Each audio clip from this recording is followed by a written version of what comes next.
ചേച്ചി സഹദിന്റെയും നാദിയയുടെയും മകൾ റിസ്വാനയാണ് മരിച്ചത്. 1.5 വയസ്സുകാരനായ അനുജനെ രക്ഷിക്കുന്നതിനിടെയാണ് റിസ്വാന അപകടത്തിൽപ്പെട്ടത്. ഷഫീദ് റാവുത്തറാണ് ചേരുന്നത് വിവരങ്ങളുമായി. ഷഫീദ്, വല്ലാതെ ദുഃഖം തോന്നുന്നു ഈ വാർത്ത കേട്ടിട്ട്. ഇത് എന്താണ് സംഭവിച്ചത്? ഇങ്ങനെ ബാലികയ്ക്ക് ദാരുണാന്ത്യം ഉണ്ടാകുന്നു, അത് സഹോദരനെ രക്ഷപ്പെടുത്താൻ ശ്രമിക്കുകയായിരുന്നു. കൂടുതൽ വിവരങ്ങൾ എന്താണ്?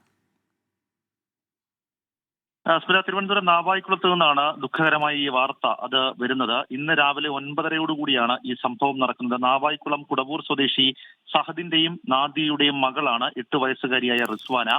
ഈ റിസ്വാനയുടെ 1.5 വയസ്സായ അനുജൻ വീടിന് പുറകിൽ കളിച്ചുകൊണ്ടിരിക്കെ മരമൊടിയുന്ന ശബ്ദം കേട്ട് അനുജനെ രക്ഷിക്കാൻ റിസ്വാന ഓടിയെത്തുകയായിരുന്നു. ഈ സമയം മരം റിസ്വാനയുടെ ദേഹത്ത് വീണു. സഹോദരൻ അത്ഭുതകരമായി രക്ഷപ്പെടുകയും ചെയ്തു. ഉടൻ തന്നെ റിസ്വാനയെ, ഗുരുതരമായി പരിക്കേറ്റ റിസ്വാനയെ കല്ലമ്പലത്തെ സ്വകാര്യ ആശുപത്രിയിൽ ആദ്യവും പിന്നീട് തിരുവനന്തപുരം SAT ആശുപത്രിയിലും പ്രവേശിപ്പിച്ചെങ്കിലും ജീവൻ രക്ഷിക്കാനായില്ല. ഈ മരമൊടിഞ്ഞ് വീണത് ആ ശബ്ദം കേട്ടാണ് അനുജനെ രക്ഷിക്കാനായി റിസ്വാന വീടിന് പിൻവശത്തേക്ക് പോവുകയും വളരെ ദുഃഖകരമായ ഈ മരണം സംഭവിക്കുകയും ചെയ്തത്. സ്മിത.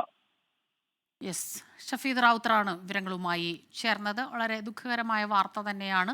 മരം ഒടിഞ്ഞു വീണാണ് ബാലികയ്ക്ക് ദാരുണാന്ത്യമുണ്ടായത്. നാവായിക്കുളം കുടവൂർ സ്വദേശി സഹദിന്റെയും നാദിയയുടെയും മകൾ റിസ്വാനയാണ് 1.5 വയസ്സുകാരൻ അനുജനെ രക്ഷിക്കുന്നതിനിടെ അപകടത്തിൽപ്പെട്ടത്. ഷഫീദ് റാവുത്തർ വിവരങ്ങളുമായി തിരുവനന്തപുരത്ത് നിന്ന് നമുക്കൊപ്പം ചേരുകയായിരുന്നു.